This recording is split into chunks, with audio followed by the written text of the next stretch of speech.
जय माँ दुर्गे। माघ मास की गुप्त नवरात्रि 30 जनवरी को प्रारंभ हो रही है। आज के इस वीडियो में हम यही जानेंगे कि हम गुप्त नवरात्रि में पूजा कैसे करें, किसकी करें, जिससे हम अपने घर में बरकत ला सकें, हमारे घर में जो है पैसे का फ्लो अच्छा हो जाए, रोग और दोष दूर हो जाए, हमारे संकट दूर हो जाए। नमस्कार दोस्तों, मैं अंजलि स्वागत करती हूँ आपका अपने चैनल पर। गुप्त नवरात्रि माघ मास की प्रारंभ हो रही है 30 जनवरी 2025 को और इस समाप्त हो रही है ये 8 फरवरी 2025 को। गुप्त नवरात्रि समर्पित होती है माँ के गुप्त रूपों को। माँ की जो और रूप होते हैं उनकी पूजा गुप्त नवरात्रि में की जाती है। गुप्त नवरात्रि की पूजा को गुप्त रूप से किया जाता है, ये खास होता है। आप इसका जो है वो आडंबर ना करें, लोगों को उसमें इन्वॉल्व ना करें, चुपचाप अपनी पूजा करें। गुप्त नवरात्रि इसीलिए गुप्त नवरात्रि कही जाती है। गुप्त नवरात्रि में प्रयास यही करना चाहिए कि हम वो पूजा करें जो हमारे कल्याण के लिए हो, किसी का नुकसान उसमें नहीं होना चाहिए, तभी माँ प्रसन्न होती है। गुप्त नवरात्रि में हम माँ के रूपों का पूजा करते हैं, 10 महाविद्याओं की पूजा करते हैं। वो 10 महाविद्याएं कौन सी होती हैं, आइए जानते हैं।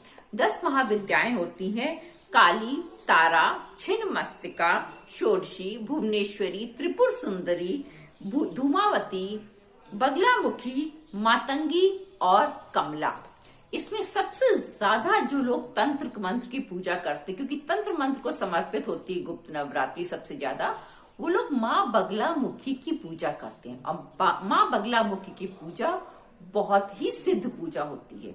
यदि आप भी माँ बगलामुखी की पूजा करना चाहते हैं तो इस गुप्त नवरात्रि में अवश्य करें, इससे आपके सारे कष्ट दूर हो जाएंगे। माँ बगलामुखी सब पर प्रसन्न होती है, जो भी उन्हें श्रद्धा से भक्ति से पूजता है उनको वो अपना आशीर्वाद अवश्य प्रदान करती है। आप माँ के जिस भी रूप का पूजन करना चाहते हैं आप कर सकते हैं। ये पूजन रात में 9 बजे करना चाहिए, सुबह में नहीं, रात में आप पूजा करें। इसकी एक निश्चित समय बना लें, पाटे पर रुमाल कपड़ा बिछा करके उसके ऊपर वो विग्रह रख लें जिस माँ का रूप आप पूजना चाहते हैं। कोई फोटो हो सकती है, कोई मूर्ति हो सकती है, जो भी आप पूजना चाहें वो रख लें। उनकी पंचोपचार पूजा करें, धूप दीप नैवेद्य सब चढ़ाएं और फिर उनके जो है नाम का जप करें। जैसे आप माँ लक्ष्मी के भी नाम का जप कर सकते हैं, उनके बीज मंत्र श्रीम का जप कर सकते हैं कमल गट्टे की माला से। आप जो है वो क्लीन का बीज मंत्र का भी जप कर सकते हैं माला से। आप माँ बगलामुखी की अष्टोत्तर शत नाम का भी जप कर सकते हैं पूरे 9 दिन तक। जो भी पूजा आप एक दिन में उठाएंगे वही पूजा आपको 9 दिन तक करनी है, ये खास ख्याल रखिएगा, बदलनी नहीं है। पूजा जो एक दिन शुरू करी वही 9 दिन तक आपको करनी है। अब हम कुछ और भी उपाय देख लेते हैं कि 9 ये गुप्त नवरात्रों में हम कौन कौन से छोटे छोटे उपाय करके अपनी मनोकामना पूरी कर सकते हैं। सबसे पहला उपाय क्या है कि आप अगर माँ लक्ष्मी से को प्रसन्न करना चाहते हैं तो माँ लक्ष्मी का ऐसा रूप आप पाटे पे रखिए जिसमें विष्णु भगवान जरूर साथ में हो, क्योंकि माँ लक्ष्मी यदि विष्णु भगवान के साथ में होती हैं तो वो अति प्रसन्न होती है और जो माँ लक्ष्मी की पूजा विष्णु भगवान के साथ करता है उस भक्त पे भी वो अति प्रसन्न होती हैं और आशीर्वाद अवश्य देती हैं। इसलिए अकेले माँ लक्ष्मी की नहीं बल्कि माँ लक्ष्मी की पूजा विष्णु भगवान के साथ में कीजिए। माँ लक्ष्मी की पूजा करते समय एक मंत्र है जिसका जाप आप कर सकते हैं। 108 जाप करिए, नित्य करिए, पर जो भी पूजा करिए वो आप रोज करिए, उसी पूजा को बदलिए नहीं। बदलने से क्या होता है कि कोई भी पूजा सिद्ध नहीं होती है। फिर क्या होता है कि एक ही आप रोज बदलेंगे, कोई भी माँ आपसे प्रसन्न नहीं हो पाएगी। इसलिए जो पूजा करिए वही पूजा आप 9 दिन तक करिए। जाप है, मंत्र है, विष्णुमयी लक्ष्मी की उपासना करें और ओम श्री विष्णुमयी लक्ष्मी नमो नमः मंत्र है ओम श्री विष्णुमयी लक्ष्मी नमो नमः। मंत्र फिर से एक बार सुन लीजिए, ओम श्री विष्णुमयी लक्ष्मी नमो नमः।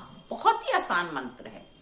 108 बार आप इस मंत्र का जाप नित्य करेंगे तो माँ लक्ष्मी अति प्रसन्न होगी। बस ध्यान रखना है कि माँ लक्ष्मी विष्णु भगवान के साथ में होनी चाहिए, ये निश्चित करके ही आपको आगे बढ़ना है।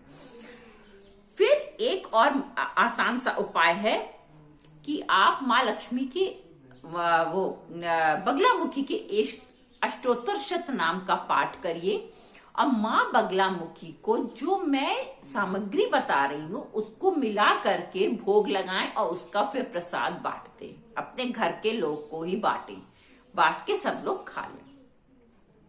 वो सामग्री है दही, देसी घी, खांड, गुड़, केसर।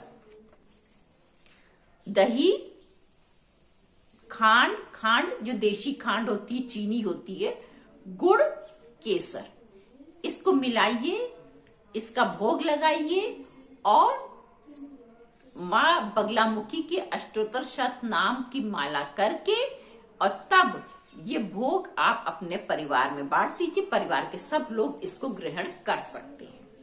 माँ बगलामुखी के अष्टोत्तर शत नाम बहुत ही प्रभावशाली होती हैं। यदि आप इनका पाठ कर लेते हैं तो माँ बगलामुखी अति प्रसन्न होती है। और माँ बगलामुखी तो गुप्त नवरात्रि की खास देवी होती हैं। जैसे 10 महाविद्याएं होती हैं वैसे उससे भी ज्यादा प्रभावशाली माँ बगलामुखी की भक्ति होती है। यदि आप माँ बगलामुखी की भक्ति कर लेते हैं तो आपको कभी कोई शत्रु हरा नहीं सकता, आप कभी पीछे हट नहीं सकते, तरक्की आपको मिलती ही जाएगी। माँ लक्ष्मी भी आप पे प्रसन्न होंगी और आपका घर भंडार भर देंगी। माँ बगलामुखी को तो प्रसन्न करना गुप्त नवरात्रि में बहुत ही शुभ होता है। माँ बगलामुखी की पूजा बहुत प्रभावशाली होती है। एक उपाय और है, आप जब भी पूजा करने बैठे तो माँ को आप फूलों की माला तो चढ़ाएंगे ही चढ़ाएंगे। फूलों की माला जब आप चढ़ाएंगे तो कोशिश कीजिए माला के ऊपर आप इत्र छिड़क दीजिए। गुलाब की माला चढ़ा सकते हैं, कमल की माला चढ़ा सकते हैं, अपराजिता की माला चढ़ा सकते हैं, कनेर की माला चढ़ा सकते हैं। पर यदि इन सारे फूलों को आप मिला के एक माला चढ़ाएं तो ये अति शुभ होता है। उसमें इत्र अवश्य रख लें। अगर आप खाली एक फूल चढ़ाते हैं तो कमल का चढ़ाइए। कमल के पुष्प में सारे ग्रहों को नियंत्रित करने की शक्ति होती है। जैसे गुलाब का फूल शुक्र ग्रह को नियंत्रित करता है, जैसे अपराजिता का पुष्प शनि ग्रह को नियंत्रित करता है, इसी तरह कनेर का पुष्प गुरु बृहस्पति ग्रह को नियंत्रित करता है। इसी तरह कमल का पुष्प सारे ग्रहों को नियंत्रित करने की शक्ति रखता है। इसलिए यदि आप एक पुष्प चढ़ाएं तो प्रयास ये करें कि कमल का पुष्प चढ़ाएं। कमल का पुष्प चढ़ाएं, वो भी इत्र लगा के चढ़ाएं, तो आपका फूल चढ़ाना अति सफल होगा। यदि आपके घर में रोग दोष बहुत होता है, आप परेशानियों से हर समय घिरे ही रहते हैं, आपके घर में नकारात्मक ऊर्जाओं का भंडार है, तो ये उपाय आप कर सकते हैं। एक छोटा सा कंडा लीजिए, गोबर का कंडा जिसे उपला भी कहते हैं, उसके ऊपर घी डालिए, कपूर डालिए, लौंग डालिए, इलायची डालिए और पीली सरसों डालिए, जायफल डालिए।